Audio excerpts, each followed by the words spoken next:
Let's solve this equation. This guy, he's gonna mind his business, staying on the left-hand side of the equation. Our first step is we need to distribute this 3 to both terms on the inside of the parentheses. 3 times 2 is 6. 3 times 6 is 18h. We also need to distribute this positive 4, even though it says plus 4. Plus makes this 4 positive. So positive 4 times h and positive 4 times a negative 2. Minus 2 is the same thing as saying this 2 is negative. So 4 times h is 4h. It's positive, so we will put a plus since we are working in an equation. 4 times negative 2 is a negative 8.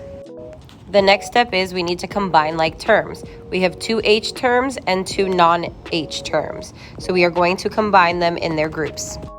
So we have a positive 18h and a positive 4h, or plus on both of them. Then we have a positive 6 and a negative 8. We end up with 22h here, bring down our plus, and we end up with a negative 2. This is an uh-oh, it becomes a negative or a minus 2. So our final situation on this side before we start solving is 22h minus 2. We need to bring back our negative 2 on the left-hand side because he's been over there minding his business. Now we need to start to solve for h. We need to get 22h by itself, so since we have minus 2, the opposite or inverse is to add 2. Whatever you do to one side, you need to do to the other. On this side, they cancel. We're left with 22h. Over here, our positive 2 and our negative 2, or our adding and subtracting, has canceled out. So when there's nothing left, the number that represents nothing is 0.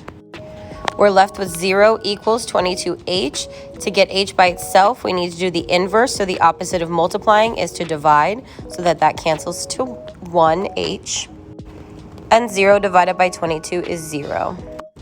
So our final answer is 0 equals h, or h equals 0.